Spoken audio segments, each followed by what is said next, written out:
everybody, it's Kendra the Maverick Girl. We're here, we're playing some more Pauper, and nonsense. And today, I'm just playing a lot of elves. I've been trying different things. I've had mixed results.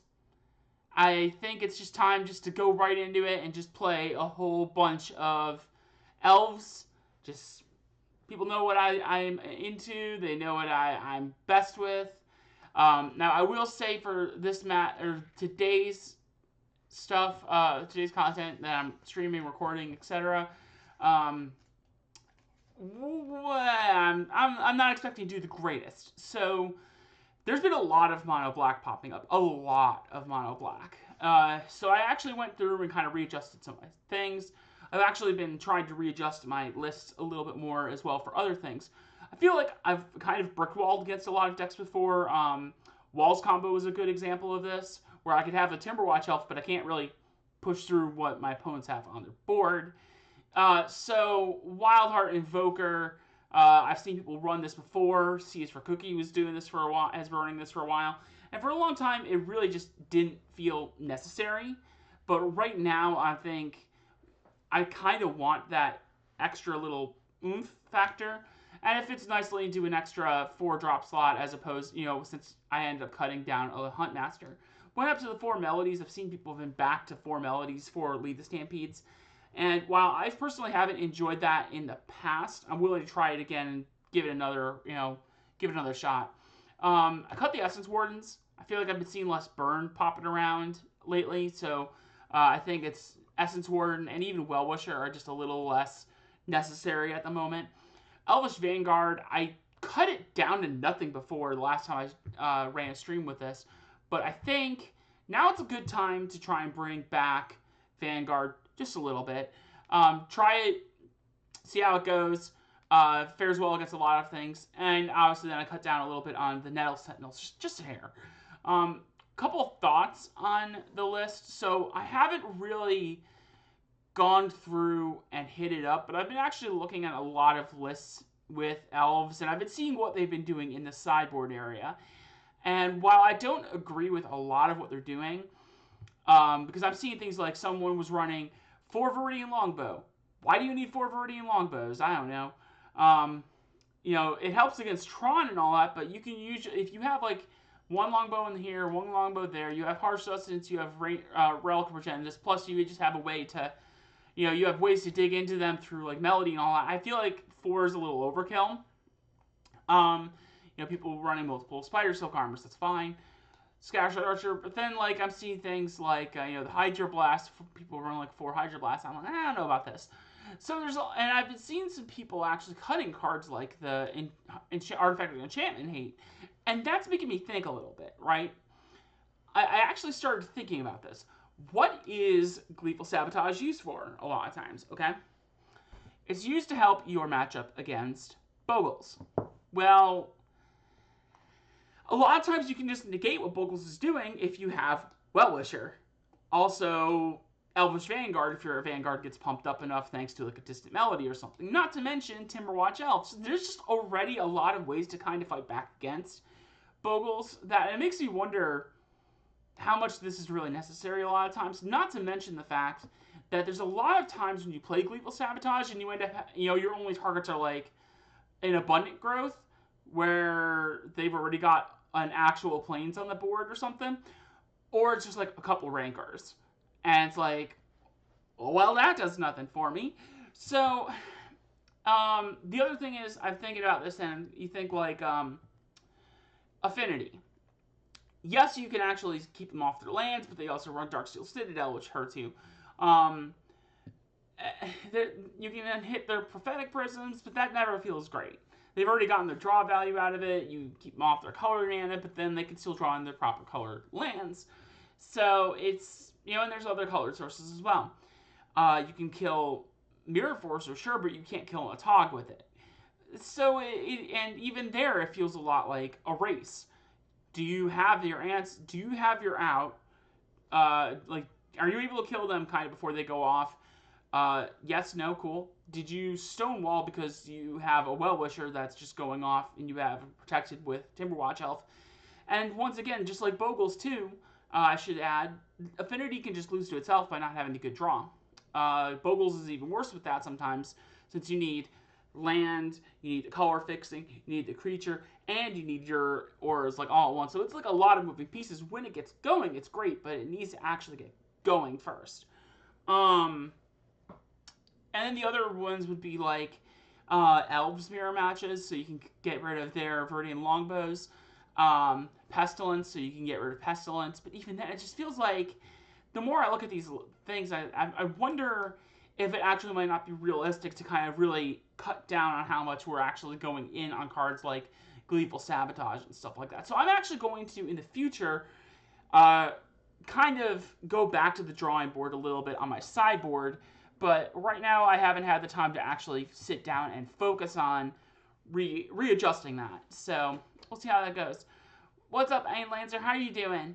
We're here. We're playing some Pauper Elves. We're getting ready. I'm just kind of doing some rundowns on what I've been doing with my list, how I've been changing it up, things like that. Got your Japanese Weather the Storm signed at Brussels. Nice. I've got, wherever they are here, I've got like, I actually just reorganized my entire collection here recently. So, you know, you can see it looks pretty nice. But I know I've got Foil Winding Ways. Could show that. But I know I've got, there it is, Foil Weather the Storm. So, picked a couple of those up, like, right when I saw those get hit with, or get released with Modern Horizons, because they're just like, I need those. And my Pauper Elves list is just shiny. Have I ever shown off my Pauper Elves list from paper? Because I think it's shiny. I need to actually, like, redo a few of these, but, like, I ended up selling a couple of them just to help get through the pandemic and all that. But yeah, like you know, foil elves, and I actually even just picked up an alpha Llanowar Elves last week. Let me show that in just a second here. Come on, where are you at here? Check this out, alpha Llanowar Elves. See those alpha corners there a little bit. If you look, yeah, there it is. Alpha Llanowar Elves. It looks pretty good. So, yeah, Anson Maddox is great. I actually have a print of the Llanowar Elves, but it came down because I don't know if you noticed, but I actually own the artwork, like the original artwork for the promo Sylvan Ranger. So, I had to take down Llanowar Elves just so I can have my original art piece up on my wall. Eventually, I'll switch things around a little bit. I signed up for the Folio Kickstarter before everything went down, and so I've got a few prints coming in for that. So I'm probably going to replace the Nissa and Elspeth prints in the back here with Folio pieces once they come in. So yeah. Well, what's up, Propaganda? How are you doing, friend? We're here just playing some elves. I haven't been playing as much Pauper lately. I'll be completely honest with you. I haven't really been a fan of where the format is lately. I think a lot of the format has kind of become a little too inbred competitively. The decks are roughly always the same. There's like a couple oddballs that come in every so often, but it's just, I don't know. Everything is. Well, I know what you're saying, you know, in terms of everything going on. But yeah, the format right now for me just feels like I've been playing the same format for like 3-4 years. And, you know, something like Legacy. You know, obviously, Legacy's been getting very warped in the last year or so, which is coming to a head now. We're having another set of bans in the format coming up next week. But the format was pretty safe for a while. You know, it was like a lot of the same decks, but because of how much more opportunities there were to put cards into that format, you know, you saw a slow evolution where the format continued to grow. You'd have new decks come into the mix every so often. Decks would evolve ever so slightly here and there, things like that. So, but Pauper doesn't really have that. We get a couple cards every once in a while. It can spawn new decks. Decks can get a little more powerful, but really, at the end of the day, we're still kind of stuck with the same decks that we've been playing for the last, I don't know, 4 or 5 years. is what it feels like to me. You know, minus the cards that obviously got banned, like Peregrine Drake and Cloud of Fairies, things like that. But yeah, so Arctic Amy, thanks for the follow. How you doing, friend? What's up? So so yeah, and I feel like the gameplay has just been a little boring, kind of stale lately. And I would like to see some changes with things, but so that's one reason I want to play other formats, but I need to kind of learn those formats a little more. Next week I'll be playing some Legacy, but that's because it's like fresh Legacy, and I get to play new things, and I can't wait to see what the format looks like and how things are gonna pan out. I'll definitely be playing some Maverick and just having a good time with it. What changes do I want to see? I want to get into some games here pretty soon, but I'll talk about this for just a second. I don't know what changes I want to see. What I think I want, though, is I want there to be more entering the format that affects it, but in, I don't want to say subtle ways, but ways that can let the format evolve. So here's the problem. Like, right, when we got Mystic Sanctuary, all that did was let Delver decks come back. Delver decks just came back. That's the only change that the format made. So Delver just came back, and it's just been kind of dull, you know. Whereas, like, you know, and then it kind of made Familiars a little bit better. So Familiars kind of came back just a hair, but from, you know, generally speaking, it wasn't that exciting. You know, it didn't bring new decks. It didn't bring a variety of decks to the format. It didn't bring anything new or fresh to the mix. I still have some hopes for this year. Obviously, Commander Legends is coming out at the end of the year, hopefully.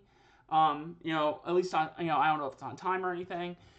That could bring some big changes because those cards will be legal in Pauper, if, you know, for all the commons. So, you know, if there happens to be some cards that aren't really Commander-centric, we could see some great new things at the common level because of how the set is kind of going to be designed to be geared towards more like Commander than anything. You know, so, and we might see some powerful commons kind of enter into the mix. There's also some talk of you're going to have the what is it? The remastered sets on Arena, right? So that's the one that they're talking about right now is Amonkhet Remastered. Is like the first one they want to do, because what they want to do is they want to bring Pioneer onto Magic Arena. So to do that, they're looking to do a bunch of remastered sets, and as a result of that, they are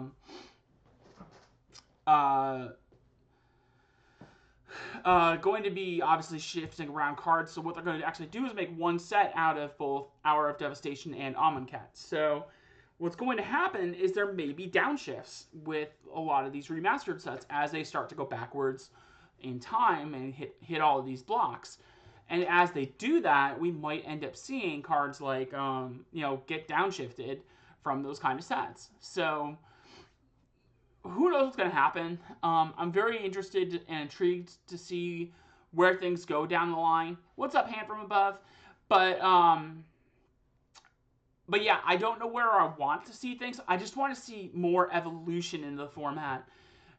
Bring new stuff into the mix rather than just kind of more, you know, something that just affects the same old rather than giving us something fresh and new. You know, we've tried things like Tortured Existence, Infect. Maybe give something to make those decks a little more powerful, or else give us something new without being as, you know, destructive as like Jeskai kind of was for the format when Astrolabe was in the mix. Things like that. So, or when Peregrine Drake was in the format. You know, things like that. You want to give the new toys and produce new decks that are competitive without outright breaking the format. You know, but it needs some evolution because really it's the same thing I've been playing for years. And I've been hearing this from a lot of players. It's just the same thing over and over again. And while I feel comfortable playing with it because I'm good at it, I still don't really enjoy it as much as I used to. I would rather dip my feet into something like Legacy or Modern and Even Pioneer. Standard is a lot of fun. Well, okay. Standard has gotten weird right now, but it's been kind of fun on and off for like the last year or so. Just obviously, ignoring the small stint where Oko was just kind of everywhere, and things like that. But I think a lot of these other formats have something fresh that they're bringing to the table, and Pauper doesn't. And I think that's one of the things one of the problems that we're seeing with things. Right now, bans are kind of the only thing we have as an answer, but even then, that doesn't really do very much, because then that just shifts the power level a little bit, and we're still kind of left with a lot of the same decks. So it's a weird thing. I do think Wizards needs to be a little more aggressive with their bans, but I think that's not necessarily for Pauper, but for every format. Things like Lurrus taking 5-6 weeks to actually ban, like that was kind of ridiculous. Things like that. So I'm kind of ranting at this point. Let's get into some games and see what we can get going on. I'm just doing Pauper today and just playing Elves, so I want to just keep it nice, keep it simple, and play some games. So we already got a match, so we're good to go and get things started off nicely. Let's see what we got.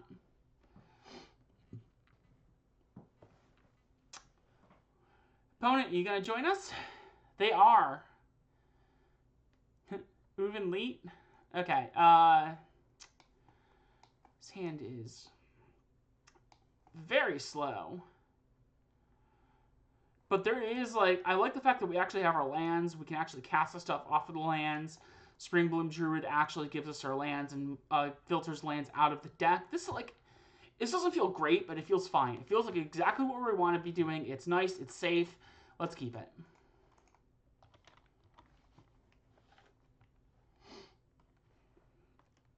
What's our opponent doing? Urza's Tower. So we got Tron, everybody. So hopefully we're able to get there nice and quick. Oh no, another forest. It's not what I want to see.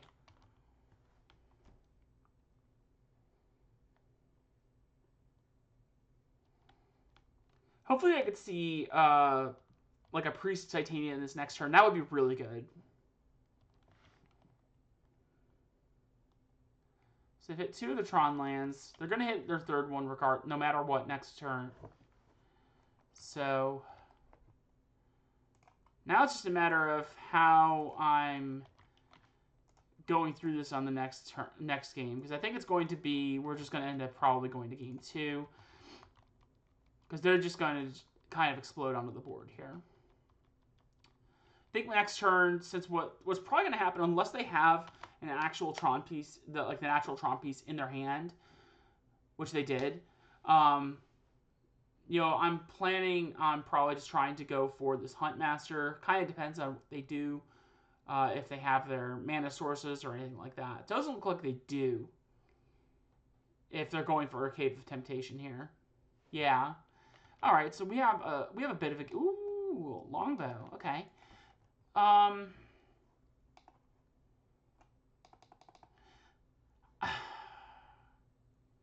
This is so weird. I actually think it might almost be right to go in on the Timberwatch Elf. It's probably not still, but I want to.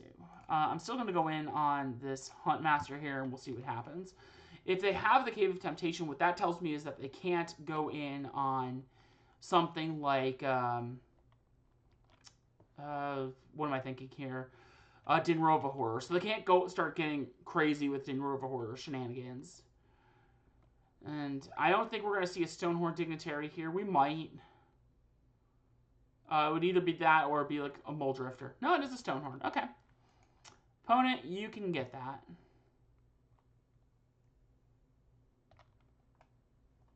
Nettle Sentinel's really good here. Let's play that Nettle Sentinel first.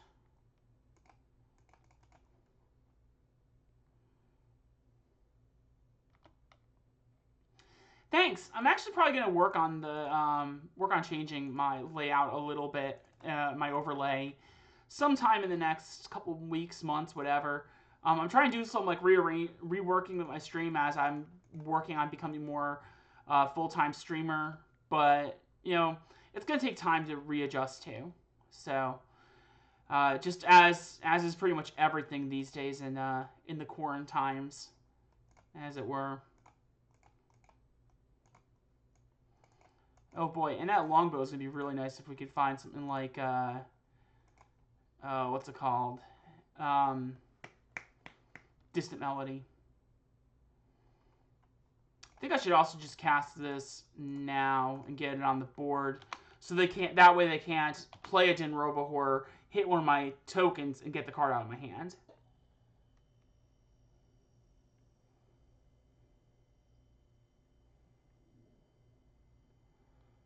And that's why. So now they actually do have mana where they can go off with Din Robohorror, or they can play the Din Robohorror at any rate. Ephemerate. Okay. So now we're not going to see anything like that. They might have a Prohibit here.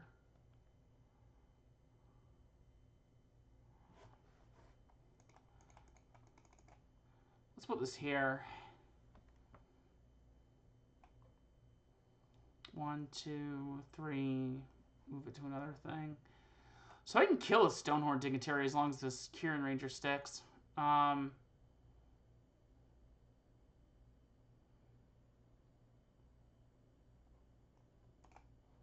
Let's try and get that off the board.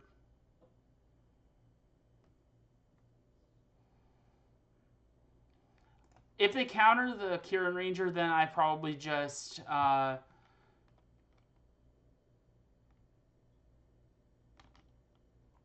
start hitting their face.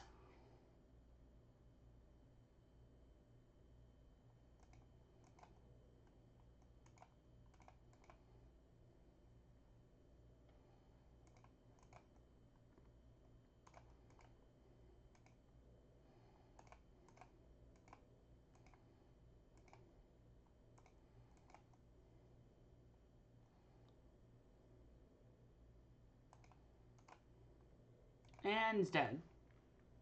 Unless they have a Ghostly Flicker. Okay.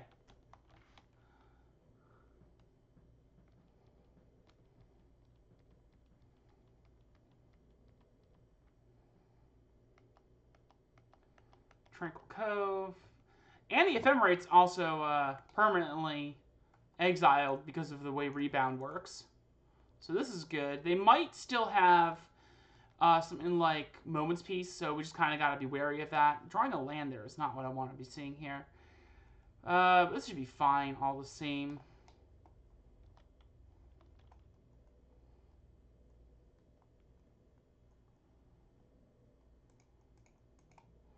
Two, 4, 6, 8, 10, 11.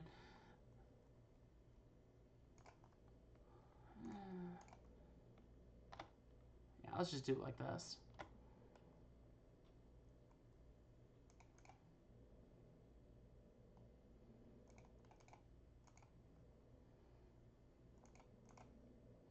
Do they have a Moment's Peace? Nope. We just got there. Made them have it, and they didn't have it. So, okay. 2 Prohibits come in. Harsh Sustenance, Relic, and Longbow are just very easy cards to bring in here. Invoker is kind of unnecessary, considering how long this game can just go on, how long it can take us to go off. I don't particularly like Vanguard in this matchup, and I never really have. It's good like to try and get under them really quick, but even then they can just kind of get off so quickly that we reach a point where the Vanguard just constantly gets bricked and just gets stonewalled and does absolutely nothing for us. So I feel like we're just kind of better off focusing ourselves on other areas here. Probably go down the Spidersilk Armor. There is a chance that they are on the Electrickery, but a lot of Tron lists lately have kind of shifted away from Electrickery. And other than that, I think cutting 1 lead is actually probably good. So one thing I've actually read, like I read someone did the math on this, and like the ideal number you want for creatures in Elves decks to go with Lead the Stampede or something, for the full 4 that is to hit like 35. So cutting 1 lead here when we've got 4 melodies seems all right. This is a good matchup where we actually want to be relying on melody more than Lead the Stampede. So we're good going with that. This hand is obviously not keepable, so we're going to easy mulligan that. This is better. I don't like it, just because it is very reliant on us keeping this this priest. But if we can find something like a Birchlore Rangers, this hand just explodes. So we're going to try it and see how far it takes us.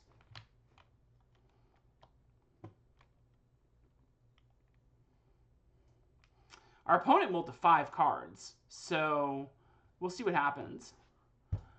But I like this Forest into Quirion Ranger. Turn after that, we were able to play the Priest of Titania. Turn after that, we can probably play the Huntmaster pretty reliably. Lots of different things we can do here. And we hit a Vanguard. Yeah, so we're actually in a pretty good spot here.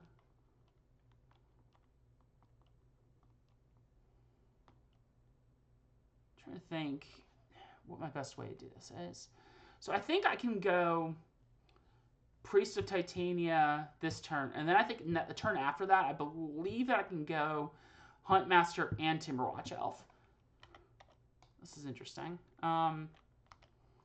Let's just attack. There's no sense in not doing so here.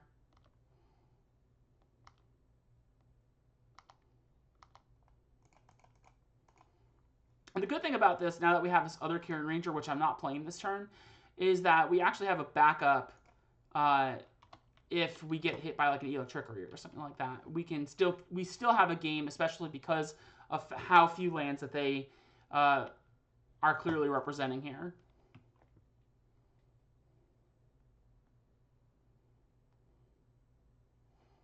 Okay, that's in Tranquil Cove, sure. Alright, so now I'm able to actually go off a ton. So we'll see if this actually sticks the landing here, but we should be pretty good. And then the turn afterwards, I can go Vanguard into the other nonsense.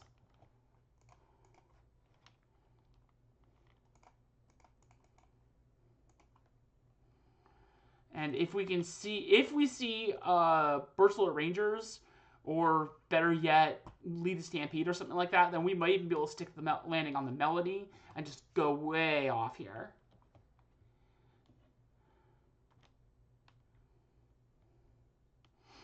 So, does our opponent have Stonehorn?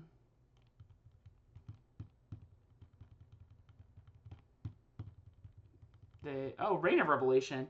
So, our opponent is very dead?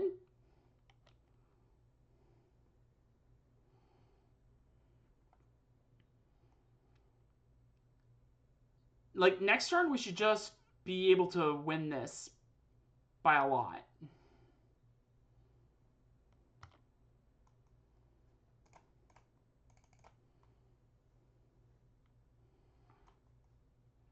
Like, we can do easy 30 plus damage here. So, we have this game locked up.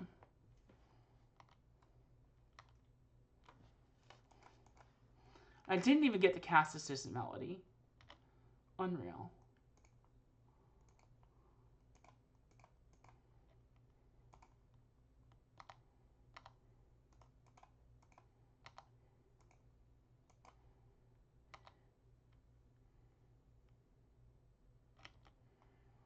All right, so that cleans that one up pretty good. So we're off to a pretty solid 1-0 start here. Not too bad. And let's see how we can keep things moving.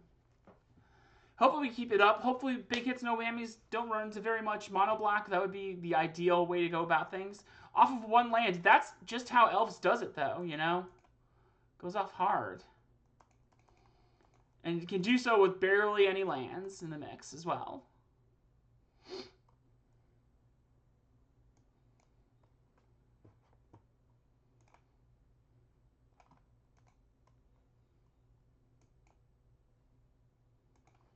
All right, let's see what we get now.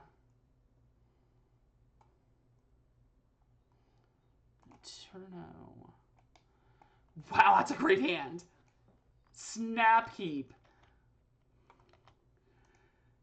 There's not very many better hands than this. Holy crap.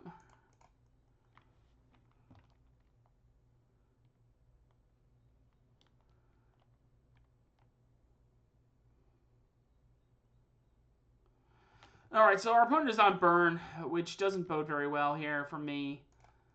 I think I want to go on the Vanguard here and just try and bait out some removal, so that way hopefully they don't have as much for the Priest. This probably kills any shot at a 5-0, unless they just kind of whiff and I'm able to kind of stabilize a little more.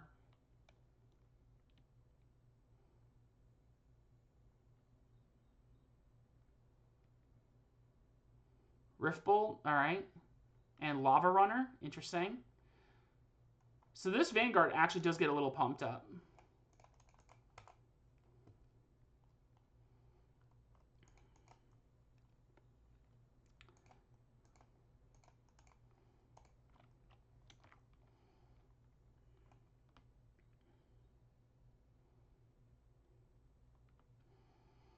I think it's better to try and brace them a little bit here. Like, obviously they're going to go in hard. This thing still just might eat a burn spell anyway. So it's probably better to actually go in for the damage now. Because what I think is going to happen is they're probably going to try and aim, like, that Rift Bolt at the Vanguard. Or they're just going to throw, like, another bolt. Yeah, so if I kept it up to try and block, it would have just ended up the same way. So that was just better to go in right then and there and just try and get them off. So they hit the Priest, as I kind of expected they eventually would there. Let's see if we can hit anything else. Okay, so we got another Vanguard here, but that's not really going... There's not really a lot going on here. Like, we're just in a bad spot, to be honest. Because I could play the Spidersilk Armor and hold up the blocker against the Lava Runner. But that still really doesn't do a lot. If I play Lead the Stampede, I actually can't cast anything that I draw. If I play the Elvish Vanguard, then I really can't block with it or do anything meaningful with it this turn. So it just... Nothing here really lines up very well against what they're doing. I think my play is actually to go for the Lead the Stampede here and block with the Birchlore Ranger. But that way it gives me some play if I'm able to survive. Just because I can actually draw into some other stuff that I might be able to actually utilize. Unfortunately, that wasn't the case, and we drew Elvish Mystic. Got some lands out of the way, though. Even though I think I actually might have actually wanted some of those lands. Yeah, Lead the Stampede is definitely a variance line, but it's pretty much just how we have to go about things, I think, here. Because otherwise, we'd probably just lose. Like, outright.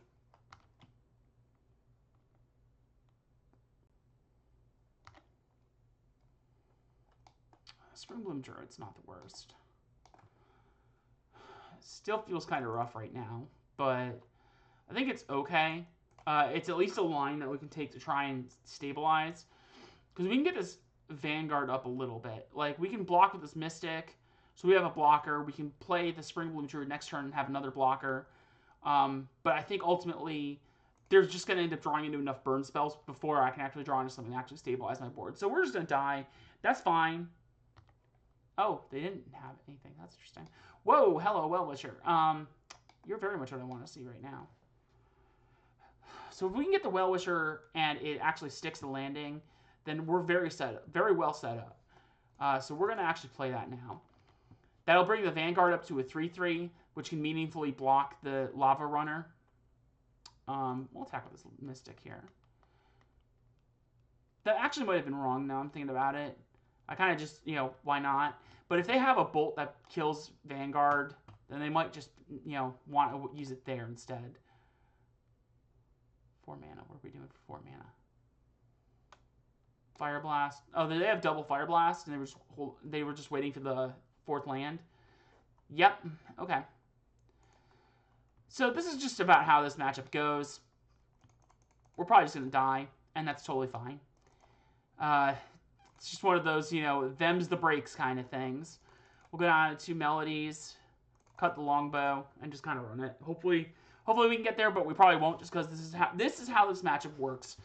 Burn usually just kind of outraces us because all of our means of doing anything are actually creatures. They can actually meaningfully pick them off and then stabilize until they can actually reach the point where they can go in and kill me. Yikes. Sure. better, but still not great. At the very least, we can go Priest into Lead the Stampede. We have Harsh Sustenance if we draw Birchlore Rangers, but realistically, these Priests are just dying, and I'm not going to be off to a very good start, especially if I don't see a third land and they just pick off the Priests.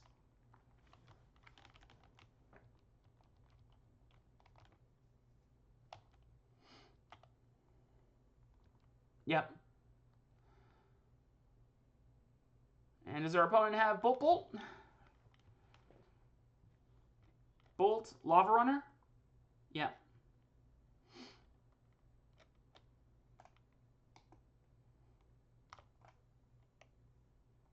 Okay, well, we got a Birchlore Ranger, so we are set with this Harsh Sustenance if we can actually manage to get it online. But again, they probably just have some ways to just, they'll probably kill off this Priest here pretty quickly. And we'll see what happens.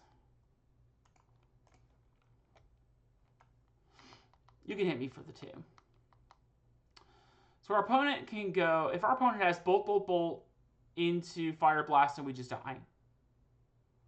Or they just Rift Bolt that. Okay. This is the most awkward Birchlore Rangers in the world.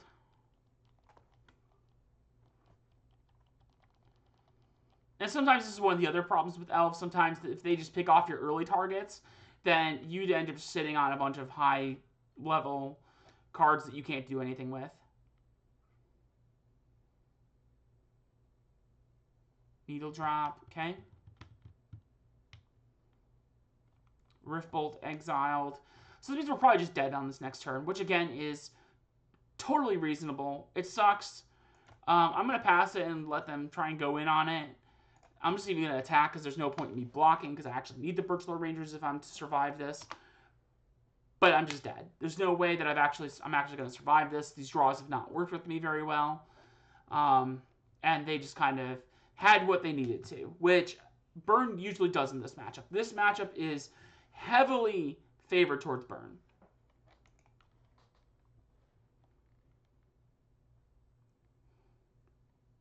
And there's the Searing Blaze. Oh, but that doesn't kill me. Okay. Well, I'm dead anyway because I can't. Yeah.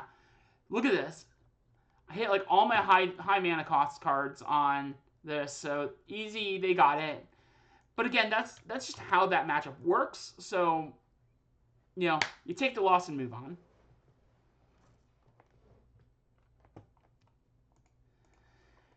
Yeah, like I've done this kind of stuff. And, so, it's great.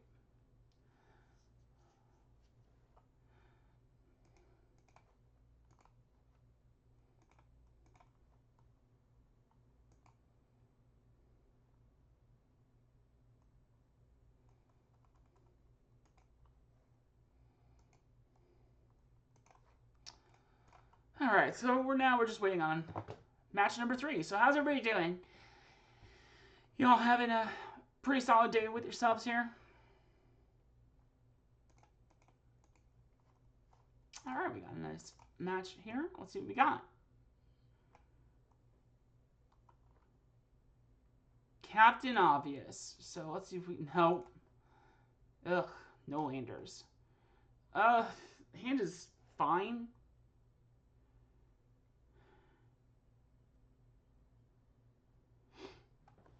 Oh, man, this hand is hard. I think I cut the Timberwatch here. It feels like the most medium card out of the mix here. You go Forest, Mystic. Turn after that, we can play Vanguard and maybe then go off with Birchlore or whatever we might draw. I think it's just Timberwatch here. I want to keep Timberwatch, but I think that's just the throwback. Melody would be the other one in case they get rid of the Birchlore, but I think it just has the most potential for us to actually win the game. So Evolving Wilds probably means they're on a Delver list of some kind. And I don't know which one just yet. So we'll play this Elvish Vanguard and see where it takes us. So our opponent on, what Delver? Okay. Snow-Covered Island doesn't really tell me very much at this point. It's probably one of the Scred lists, the Izzet lists. because they're the ones that tend... Yeah, so this is the Izzet list, which means this Vanguard is dying. And we're going to have a very uphill battle, unfortunately. This matchup actually is pretty difficult for us. It used to be a lot more reasonable, but it's gotten a lot worse lately thanks to cards like Mystic Sanctuary, where our opponent can now go Electricity or Swirling Sandstorm and then bring it back to their hand before, so they can just repeatedly remove us from the game, essentially.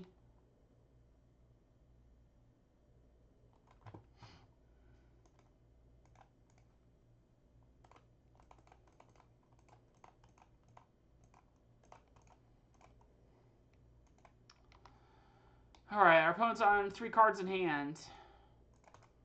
What do you have, opponent? What do I think about the current state of Pauper? I do not like it. I think it's dull. I think a lot of the cards a lot of the play currently is stopping your opponent from playing Magic at all costs, rather than actually having an interactive game between one another. And I think it's just... It's slow, it's plodding, it's not as enjoyable as it used to be. But at the same time, obviously for me personally, it's the format I have the most experience with. So currently, right now, while things are a little hecked up in all of the other formats, I'm not as used to playing those other formats. Really, Spell Pierce.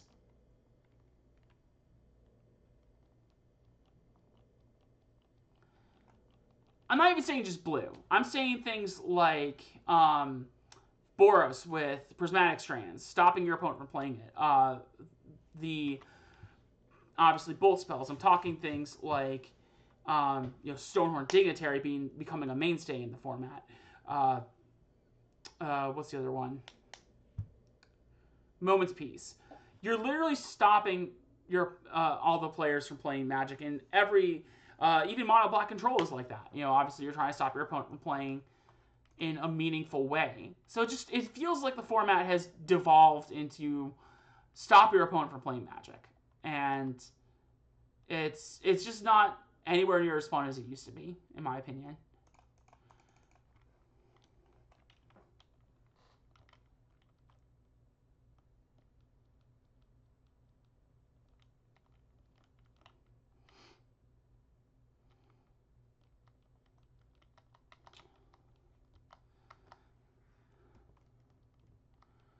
Why Spell Pierce? Interesting. Is this just this is probably the list that is it fairies more than is it Delver. So it's a little more control oriented than anything.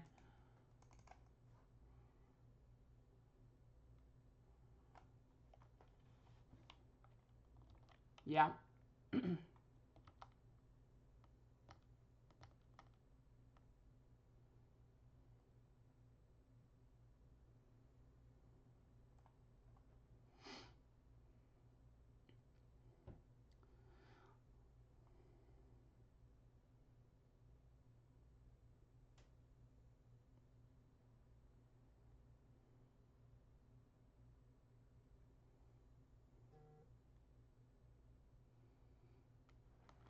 The other thing I don't like about the format is that it's just stagnated terribly.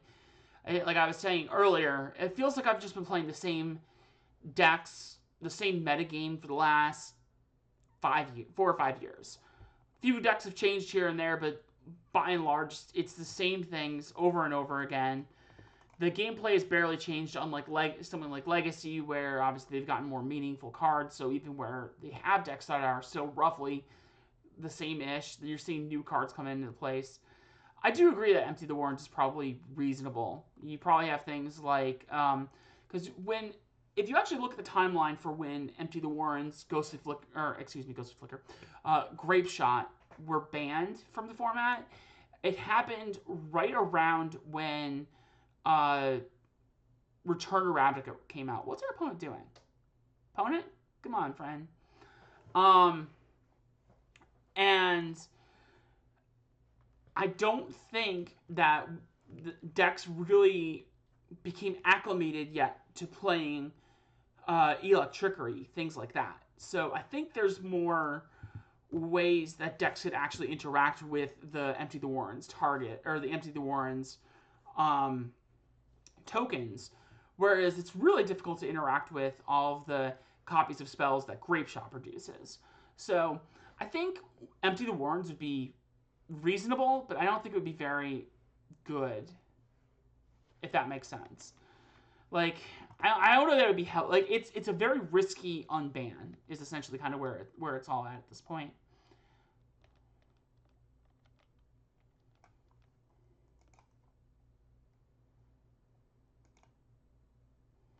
Ninja, okay. Also, the format does have true combo decks. Wonder Walls is a very good example of that. So is Familiars. Familiars is very much a combo deck. And both of those decks have actually put up some pretty solid numbers.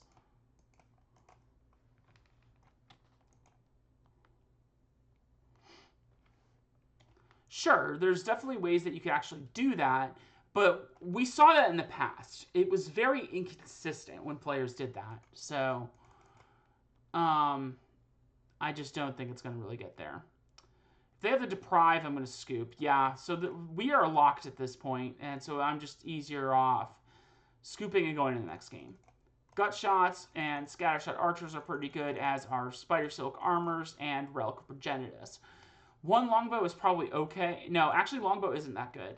Actually, now that I think about it, neither is Scattershot Archer. So what this variant of the deck is actually doing these days is not running Fairy Miscreant or Fairy Seer. It's actually just running Spellstarter Sprite. So to that end, Gut Shot is probably the way to go here. Elvish Vanguard is actually an MVP in this matchup, but we got to cut down on some of these melodies. We've got to cut down on Wildheart Invoker.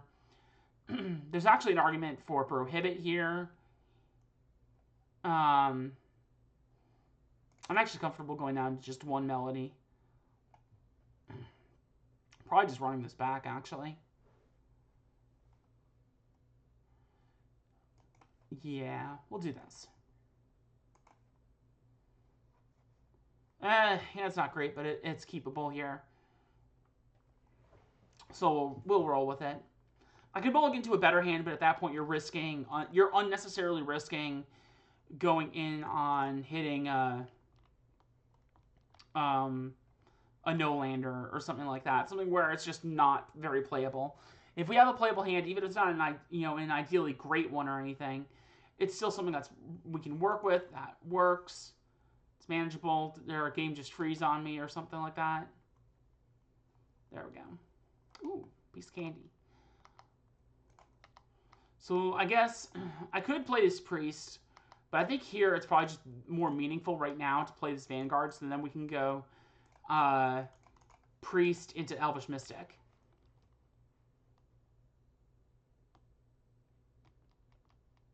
And they have Ash Baron, so now I have the Mountain, which is going to have a bolt, which is going to probably bolt the Elvish excuse me, Vanguard before I can really kind of start pumping it up.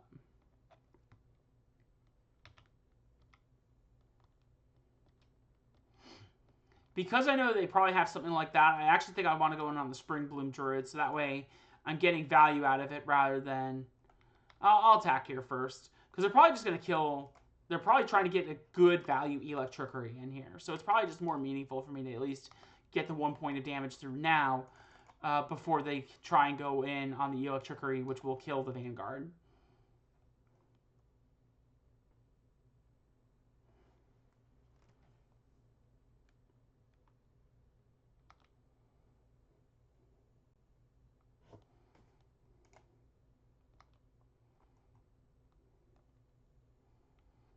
And totally read that, so that's fine. We'll sack this, we'll get our island and a forest, so again, that kind of helps us kind of get some cards out of the deck and gives us an opportunity to actually get these down without worrying too much about an Electrickery. They might still have a second one, but this kind of helps us get ourselves moving a little bit more.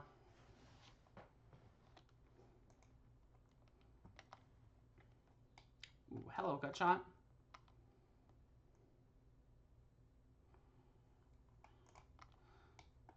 So I think the way this hand is looking right now, I think I just want to go in on the Priest and the Elvish Mystic. And then if they try and go for a Spell Stutter Sprite, then I can just gut shot the Spell Stutter.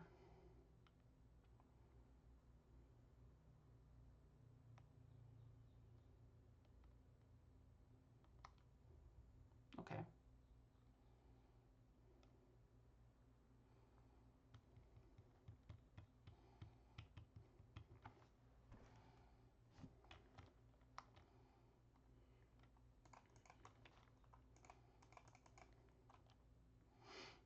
Alright, so we got some creatures on the board.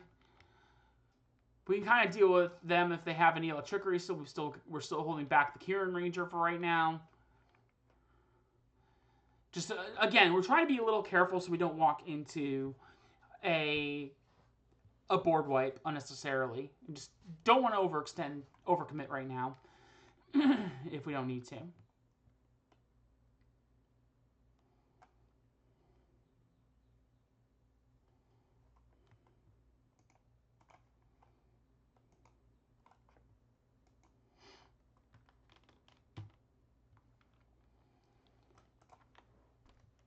So, Scred the Priest, totally fine, especially given the way our hand looks currently.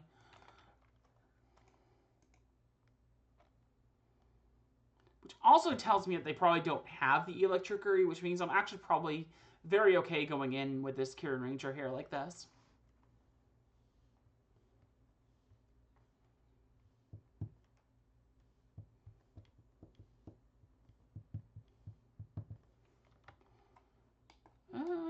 Okay.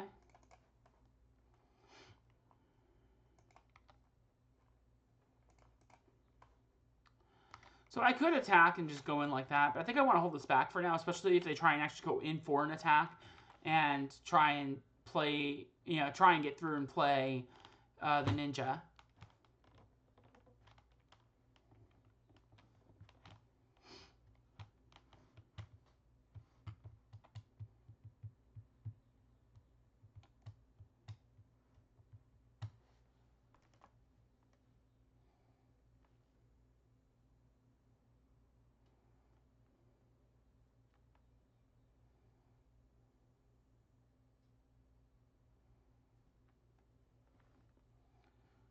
Opponent can't go Swirling Sandstorm or anything.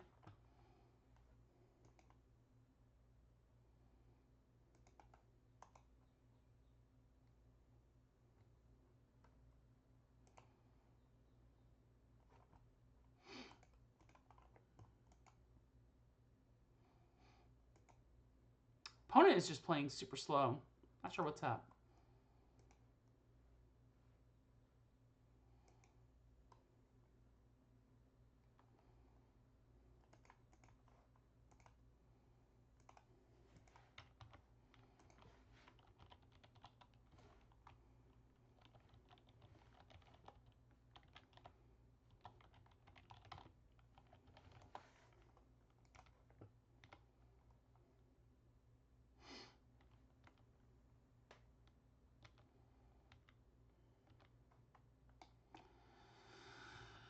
Alright, so we gotta lead the Stampede, but I think it's better to hold it for now, because they've probably just got a counterspell, so I would just be walking into the counterspell.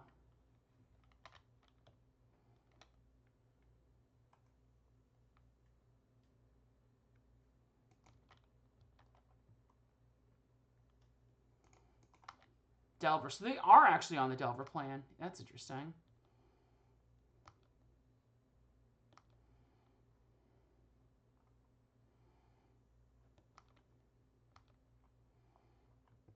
Hello. Okay.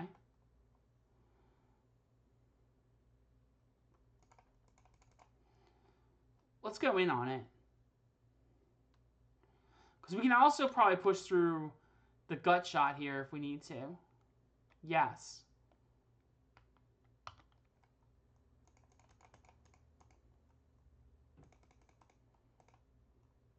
I want to do it like that just to make sure I would actually get the mana, and that way they couldn't like Scred in response or something like that.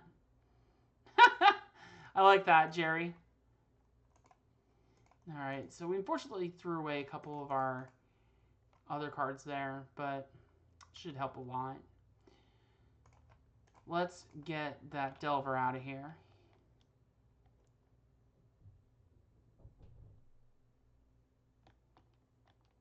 I mean, I don't know why our opponent is like so worried about Priest here. Like, Priest should actually probably be one of the things that they're least worried about at this point. Like, I have just so much mana available to me that it's not really an issue for me here. I do have to be wary because they also do have mana now for Swirling Sandstorm. So I do have to be careful and watch my plays as a result of that. They're not letting me have this Huntmaster. That's fine.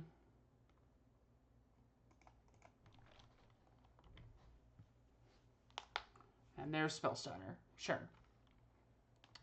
So now the question becomes, does our opponent have Ninja?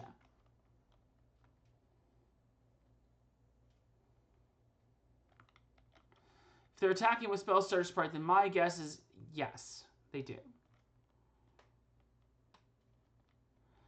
And look at that.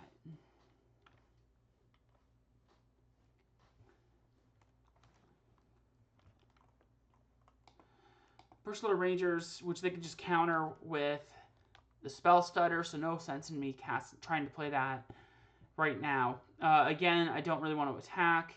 I want to hold back just so I make sure I can deal with their Ninja. If they played the Spellstutter, then what that tells me is they probably actually have another Ninja.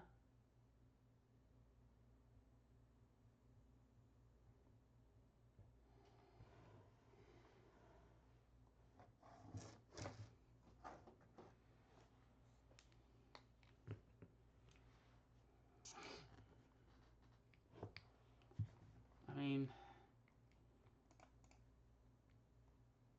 this is a pretty easy block. I could block with the Nettle Sentinel, but then that probably just leaves me really open to an Electrickery kind of play. Sure. And like I said, we have a lot of mana available to us right now, so like doing this is probably fine.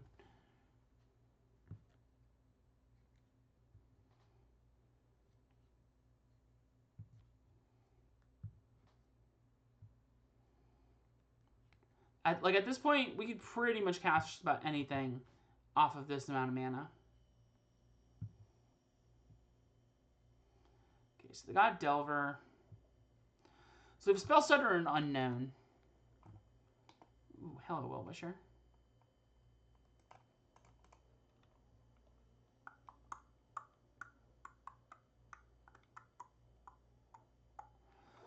So obviously they can't Spellstutter Sprite the Wellwisher, so we'll see what they do here. Which means I still don't want to cast this Birchlore Rangers face up or face down. I really want to try and bait that a little bit.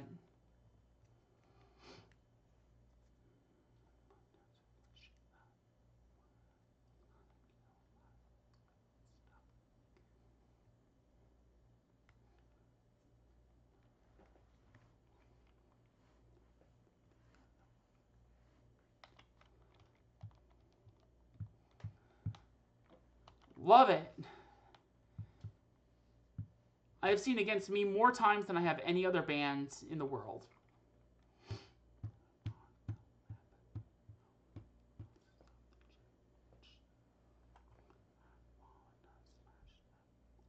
I almost saw them a 7th time in April or something, but obviously that didn't happen because of all the stuff that was going on in the world.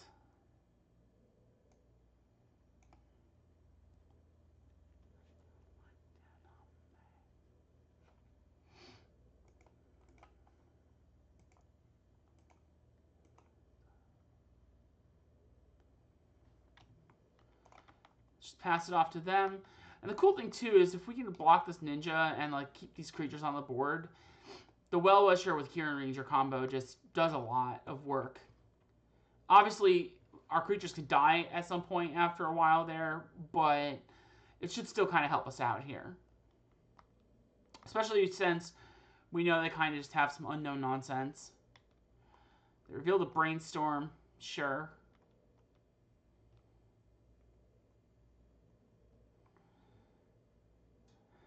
They attack with Ninja, I mean, that's just an easy block.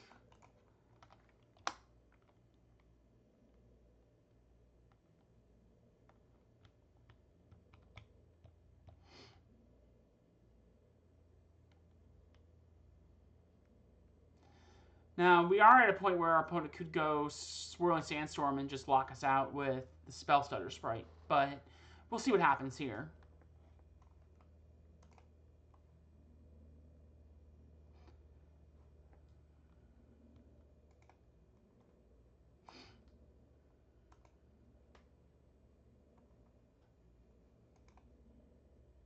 Another Mystic Sanctuary where they go for the Electrickery line.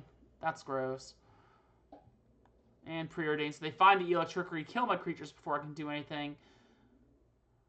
Yikes.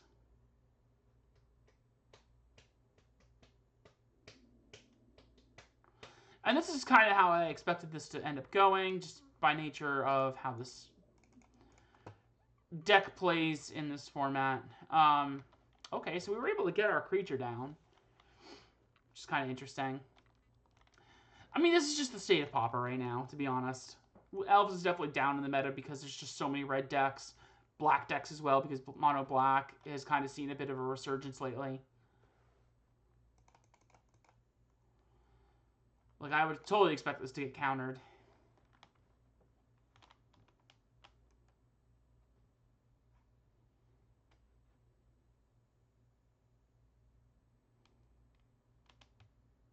And that's a Deprive with Mystic Sanctuary. That's just going to kill me. Like, it'll give me a chance to do something next turn, because they can't really go in with the Mystic Sanctuary, but this probably just means I'm just dead.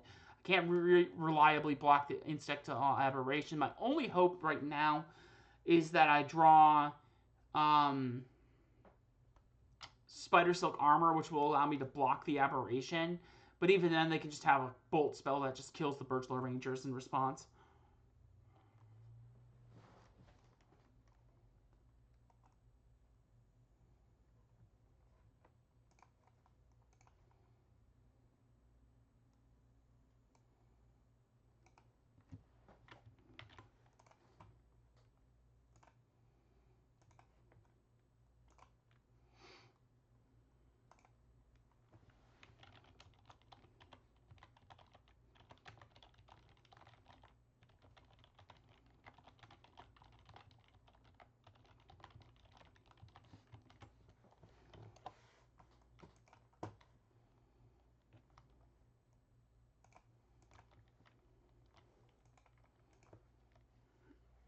Mystic Sanctuary gets back to Prive, which again is going to shut me out of the game. Yep.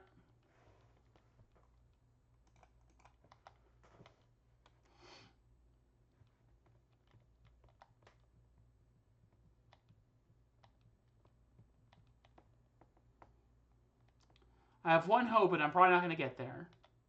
Nope, definitely did not get there.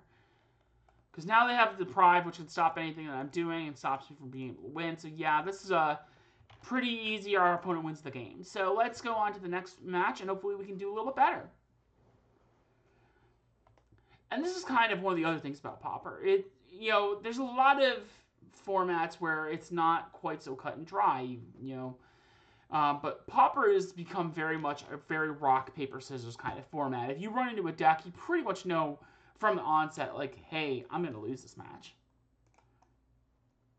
Or, hey, I'm likely to win this match. So, and it feels like, other formats have a bit more of a middle ground there, whereas Pauper kind of doesn't. This is a little bit of a rough hand.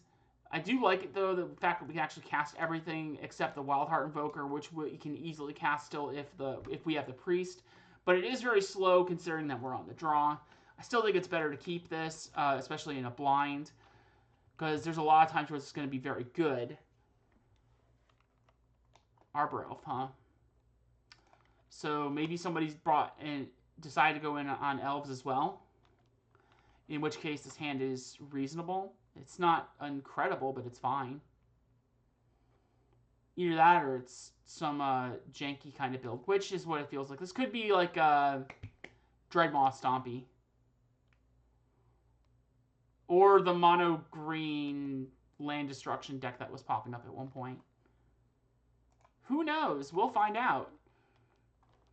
Because Priest is going to take us quite a long ways here. Assuming we're actually able to get there.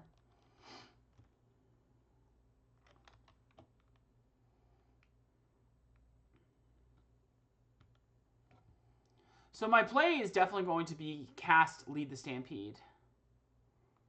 First and foremost. But I want to know what our opponent's doing first. Mold Shambler kicked, which is going to destroy our forest. That's fine. So this is very much the land destruction deck. But again, thankfully, we're playing Priest of Titania. So we're actually kind of okay. In a weird way. I think my play is actually to... I don't want to go Lead the Stampede, actually. I want to cast Timberwatch Elf. And I think I want to try and avoid playing the lands if I can help it. Lead the Stampede would be good, but I think I actually need a little bit more in terms of mana before I can actually really try and do stuff with it.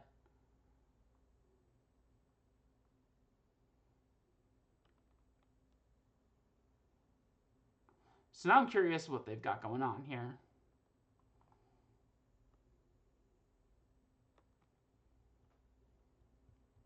Crozen Tusker. All right.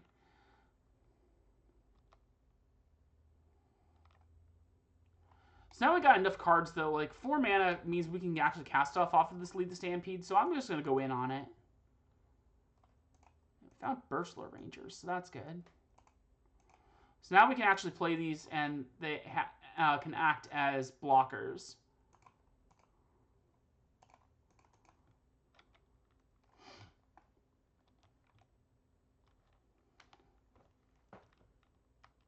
Yeah, right? Like, I've never had to do that before. Kind of interesting, actually.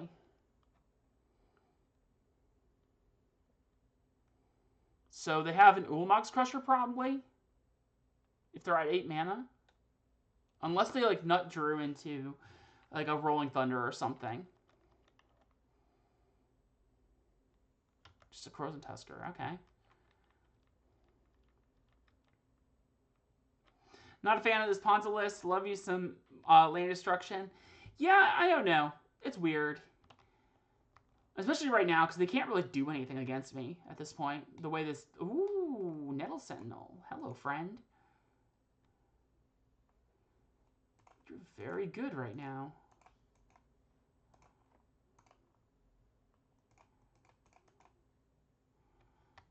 So I'm trying to think of how deep I want to go in on this at the moment. I think maybe I just want to do this.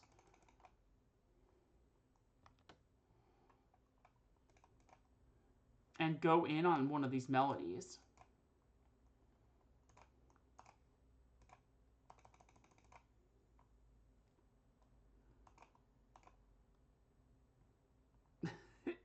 And we got there, friends. So, yeah, so this would have been great because we would have gone land. We would have been able to play probably Vanguard first, and then we would have been able to untap. So it would have untapped. We probably would have actually just stuck with the Priest there. But yeah, so this feels alright. Like, I mean... So if they're on red, they've probably got some kind of electrickery nonsense.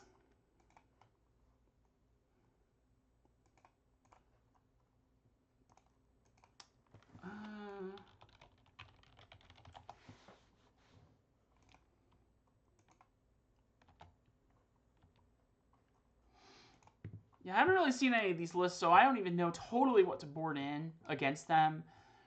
Like, Spidersilk Armor just feels like the obvious one, and, like, Longbow doesn't actually feel that great here. But, like, they may just come in with some kind of surprises in the mix, so... I feel like, yeah, like you said, they're just kind of big, dumb creatures, so, like, actually Wildheart Invoker might not even be that great here, so... Let's just do this and just see how this affects anything. There's actually probably an argument that I actually should have gone in with the, oh god, what was it? The gut shots, so I could kill their Pauper Elves before they could, like, really set up. But I like this, so we can go land Llanowar Elves. Even if they blow up a land, we still have some actual play here. And if they don't blow up lands this turn, then I'm casting Spidersilk Armor next.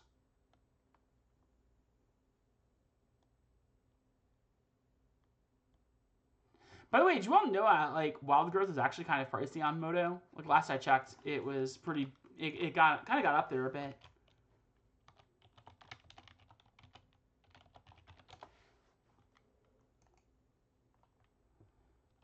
Yeah, 4 ticks. That's kind of wild. All right, so kind of hoping for no Electrickery play here, but again, they might just be nothing but the land destruction.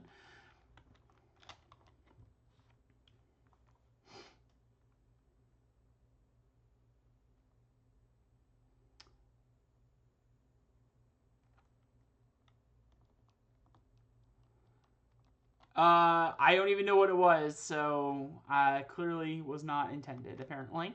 Sorry to disappoint you. What you got here, opponent? Cyclone Crows and Tusker.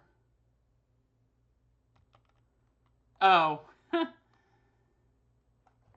that's just kind of something I use in my regular vernacular. So... Alright, so we can definitely get the Spidersilk. Okay, so the other problem I have with Spidersilk here... Oh, hello, Quirion Ranger. You're actually really good. Okay, so we can actually stick the landing on this Huntmaster. So let's do that. But this actually means that they can't blow up our lands.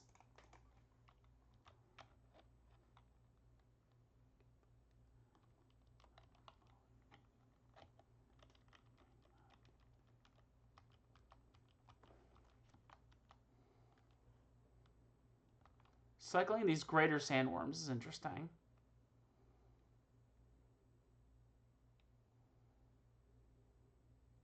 Electrickery. Sure.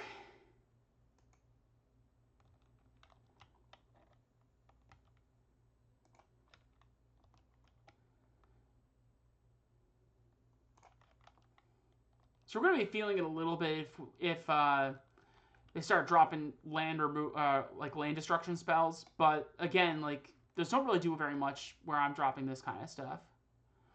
So they're going for the the Sandworm, which means that I'm going to go for the Spidersilk Armor here on this next turn probably. I could just cast Fyndhorn Elves here and try and build up my board a little more. So I think I'm actually going to do that first.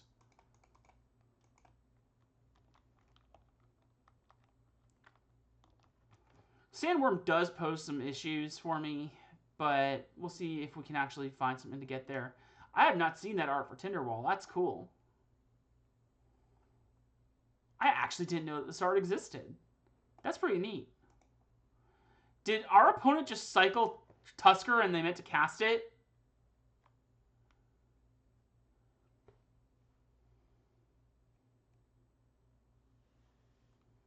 Interesting.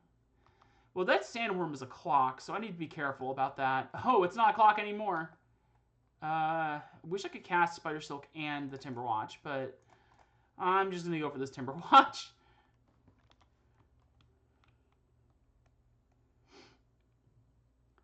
I guess just on the off chance that they have some way to put something down with haste or something like that, I'm going to hold back on the Huntmaster. Just because there's no sense in me going in for a lot of damage right now when I have the Timberwatchers back up going into the next turn. But we'll see what happens. Thermokarst, sure, you got me, opponent. Electrickery, sure, you got me again.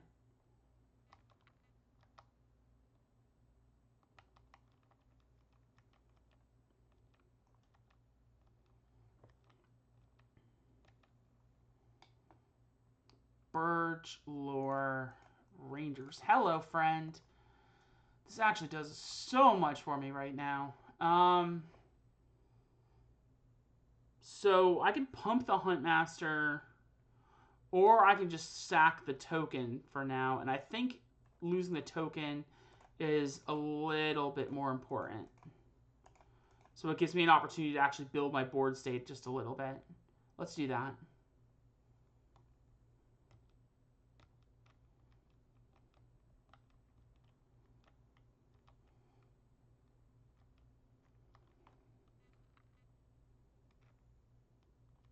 Sure. Wild growth away there, friend.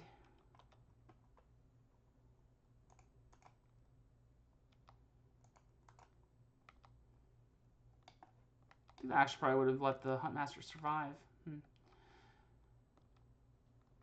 Hindsight, I guess. So I could cast the Melody, but there's not really as much point here, whereas I could wait a turn and have myself nice and set up so we can actually have a good Melody turn. So I'm going to wait a turn. We'll block with the Huntmaster and use the Timberwatch Elf.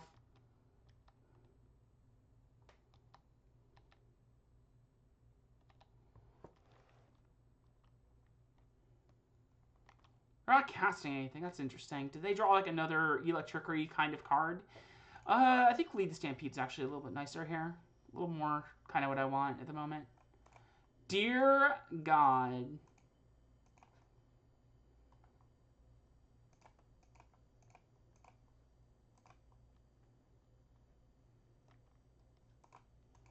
That was so good. All right.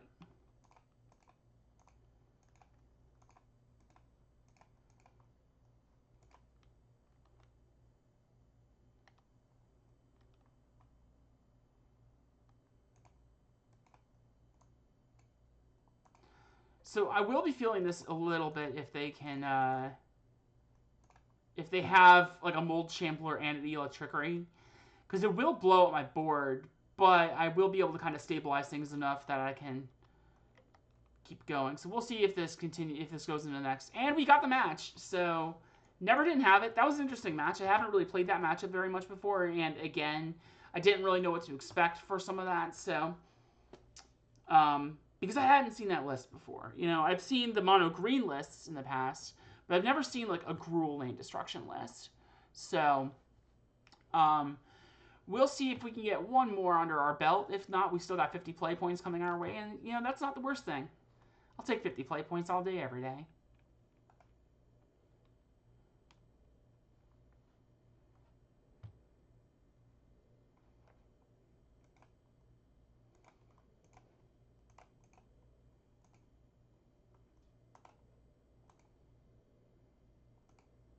Opponent doesn't want to join the fun, apparently. If you all are enjoying the stream, you can obviously hit me at the little follow button. You can hit me up on YouTube, where I post my replays. I haven't been doing so as recently, but I'm going to probably start, you know, posting a week's worth in advance on, like, you know, schedule them so that they're ready to go and try and just keep up with the log a little bit, so it gives me a little bit of free time. I also have a Discord server if you want to come hang out. Chat up with me, talk different decks, whatever. Especially as I kind of evolve this more. It's a little quiet in there right now, but it's been getting a little bit. It's getting there a little bit. So feel free to jump in and come hang out. It's open to everybody.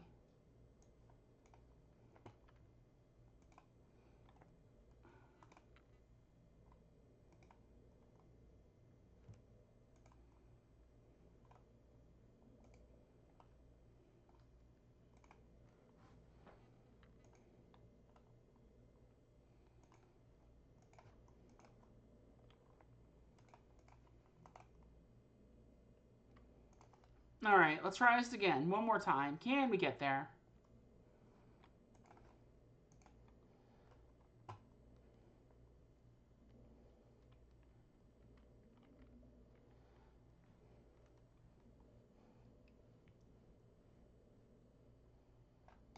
That's a great hand. Wish it had like a melody or something, but there's still a lot going on here that even if we don't necessarily hit something immediately, like we can kind of keep ourselves going for a little while. So I'll keep it. And Barrymore means they're all mono black, which I had a feeling was going to happen, to be honest with you. We'll try this and see what happens. We have a good hand that kind of can stabilize us a little bit. The fact that we have 2 lands, we have multiple things. If I can actually stick the landing on that Springbloom Druid, for example, then I can get us up to 3 lands. So, and then we'll be sitting pretty well. So Chainer's Edict. We do have a very uphill battle here, but we can definitely try and see what we can do. What's up, Marcus? How you doing? I am doing pretty good.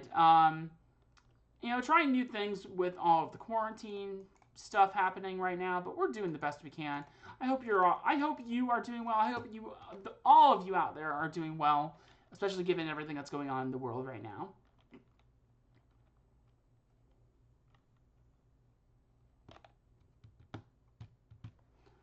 Curious to see what our opponent is going to drop on us. A Disfigure is all right there.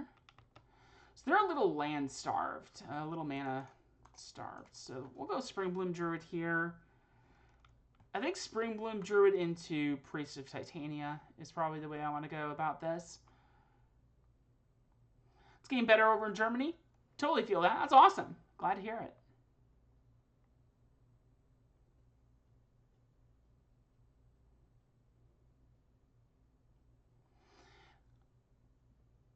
Yeah, and you know they're reopening Florida a little bit, but it's, I don't know. I'm not a big fan of it at the moment. Things are still kind of rough overall. But I don't want to get too much into that. We're here to have fun. We're not here to be all doom and gloom and everything. We're here to have a good time and enjoy everything.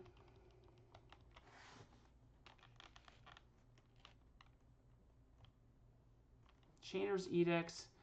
So we just lose the Springbloom Druid and pass it on to the next turn. See what we can do. Wellwisher.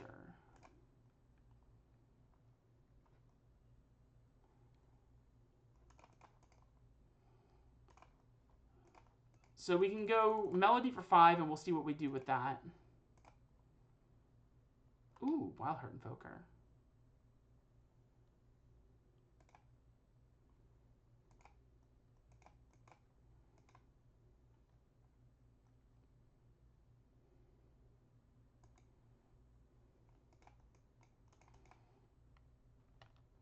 I'm trying to think about how I want to do this.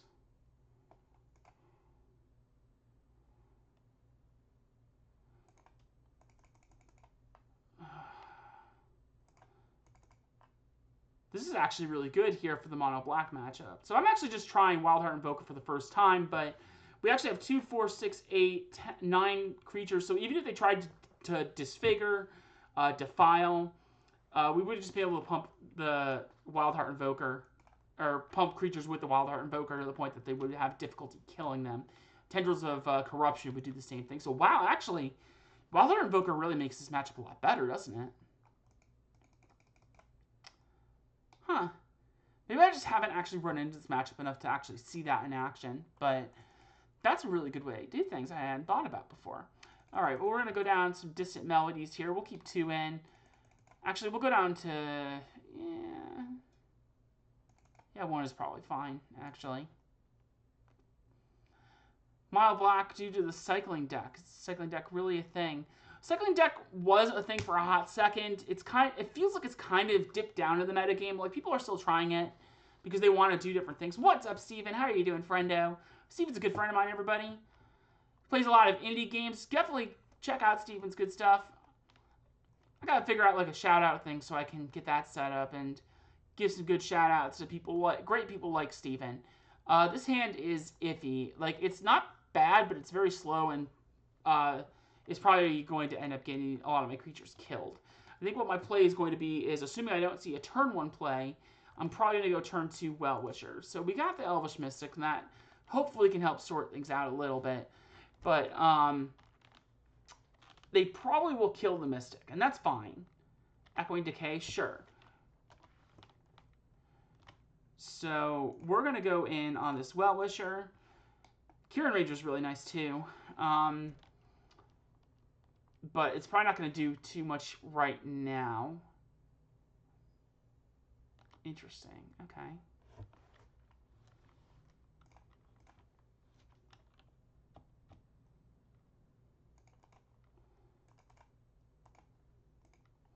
So now I kind of am in the hope and pray that they don't have a Shrivel.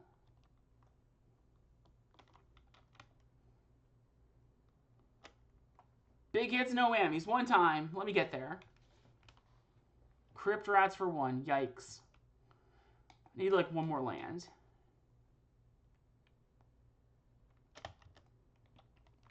And I'm good with the Wellwisher dying there without an activation. But we hit the 3rd land, so we're in business now. We're really cooking with gas.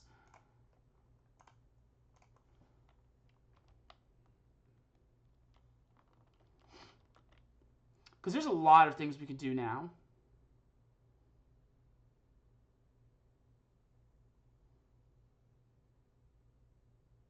Chainer's Edict. I mean, Chainer's Edicting when I only have a Springbloom Druid feels kind of rough there. Like, I don't even care what they divest here. So they got rid of the Huntmaster, but I still have 2 great cards in hand. So I'm very okay with all of this. Okay. As much as I want a Springbloom Druid, I think Timberwatching with Quirion Ranger is a lot better.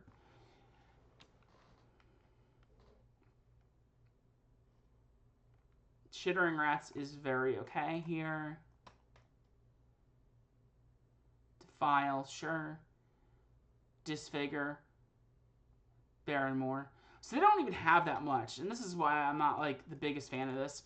Even if they have a land and they can go for the Chainer's Edict that's in their graveyard, like, they still don't have a lot. I'm getting cards. Meanwhile, I'm sitting here, I'm getting cards out of my graveyard, or out of my deck.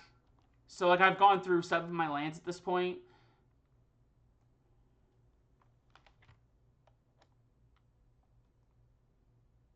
Yeah, see, they act like actual nothing at this point, just about.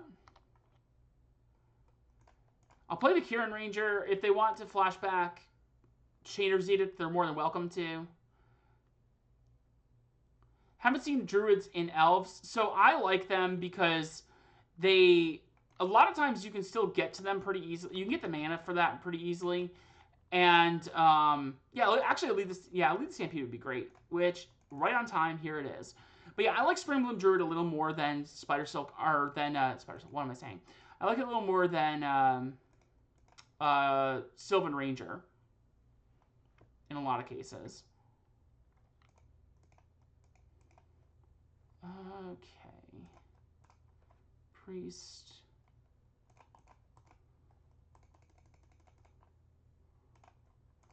So if they go for the...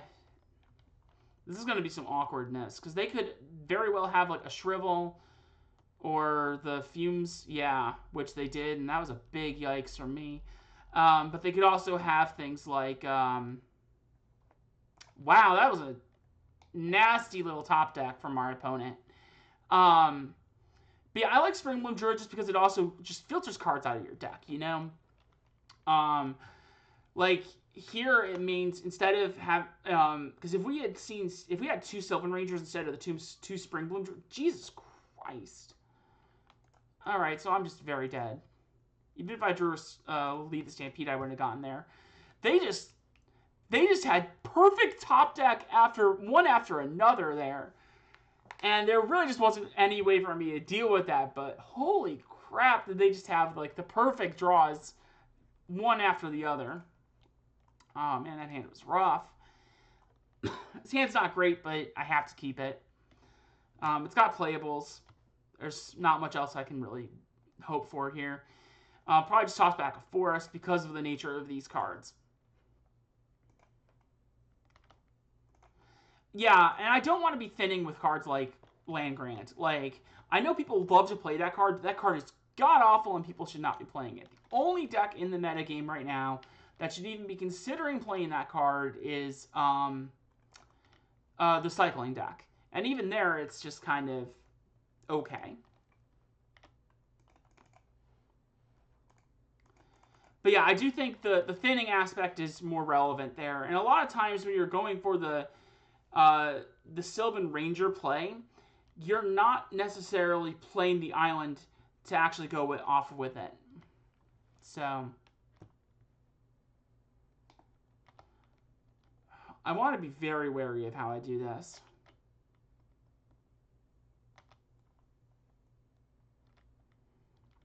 I don't want to really, like, eat a board wipe again, or too many board wipes anyway.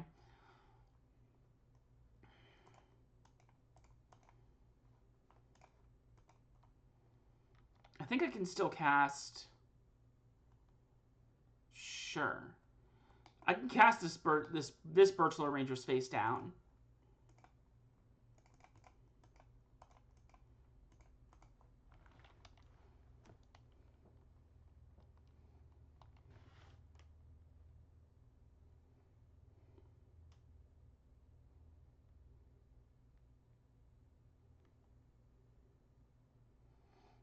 That's why I'm on one face down.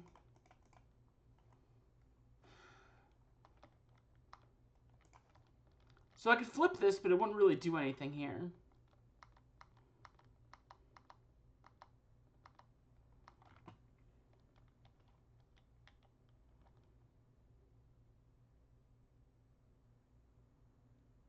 Chittering Rats. Sure.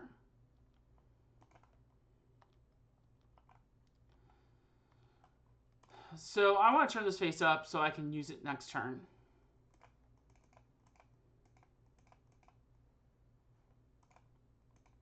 Well, I can't cast any of these now, so there's not any sense in me untapping with Quirion Ranger, but we do have plays even if they do shoot a board wipe our way.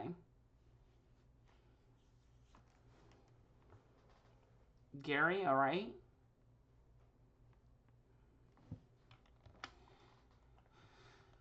So now I just kind of have to take the shot with a lot of this. And just get both the Priest and the Wellwisher online. Just kind of hope they don't have a board wipe. That might be wishful thinking, but it's kind of where the situation is at with this game at this point.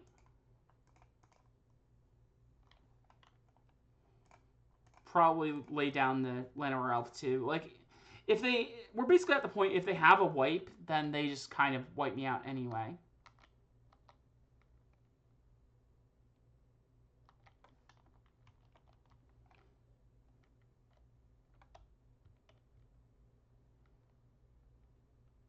Chainer's Edict, and that's why I played the Llanowar Elves, because I just wanted to have something that I could easily pitch to an Edict effect of some kind.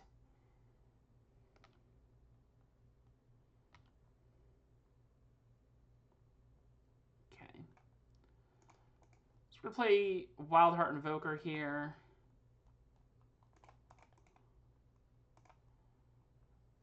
Untap, so now we have plenty of mana to activate the Wildheart Invoker. Gain some life here. And go in off these two.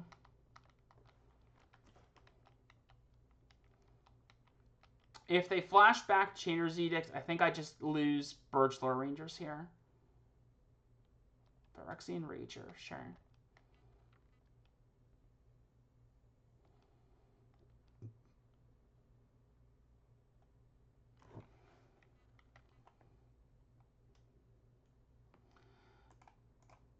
I'm going to block here.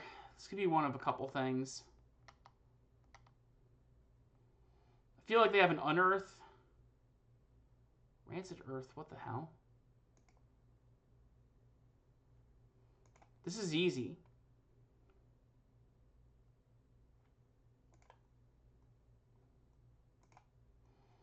Just on the off chance this doesn't work the way I want it to, like, yeah. We'll still just, I don't know, pump this. It should still work, though. Yeah. Rancid Earth had no target, which meant the effect fizzled.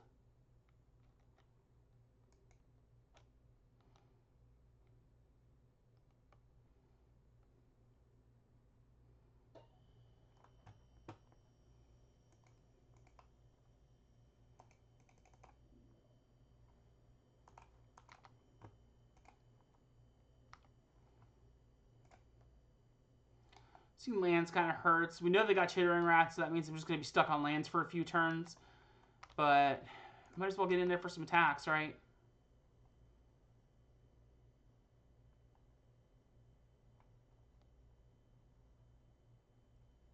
Yeah, let's just run it like this.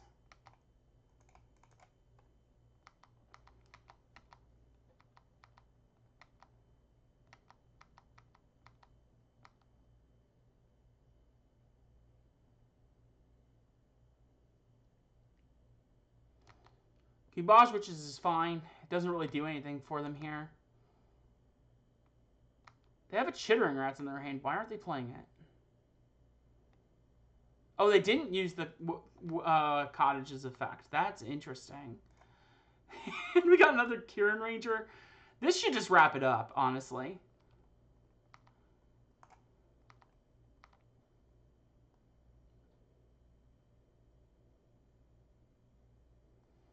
I think we actually won this by some miracle.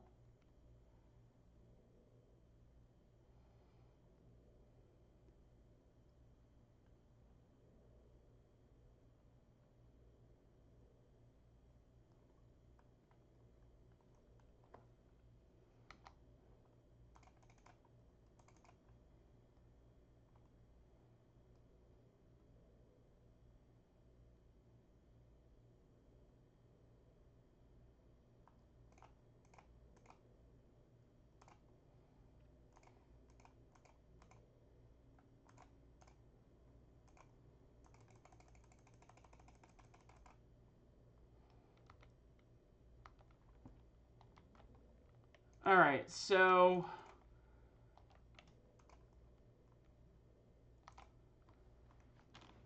I haven't won yet, but I've probably won.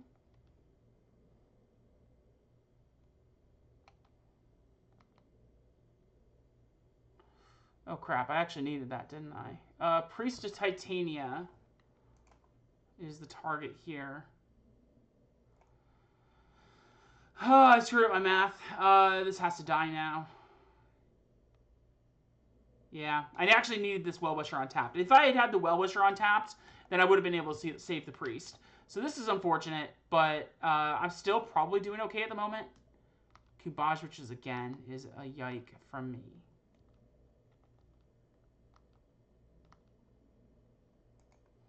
So is all these forests. I think I'm better off actually just full out attacking.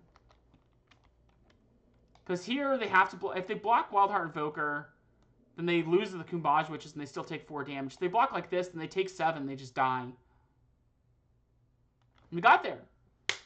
Nice! So, a nice 3-2 finish for that league. You like to see it, you know. Pretty good way to wrap things up with that, for that league. I'm still going to do some more here in just a second, but got to wrap it up for YouTube first, folks. So, with that having been said, thanks everybody for thank you on viewers on YouTube here for watching, and obviously you can check out the links below. Shout out to cardorder.com. They're the ones that make these streams possible, and videos, of course. To coolstuffinc.com for all the hosting all my articles every Wednesday. You can check those out. I'll have a new one up tomorrow. Probably talking about some banning nonsense, not related to Pauper specifically, but kind of with Magic overall. You can check me out on Discord. I got a sweet little server. You can check me out there. Come hang out. You also find me on Twitter, and for those of you here, obviously you can check me out on YouTube. I also have a new Facebook account, but I have to set up links for that. So check me out on Facebook. Just Google the Maverick Girl, or just type in facebook.com/Maverick Girl. You'll be able to find me. So thanks everybody, and I'll see you then.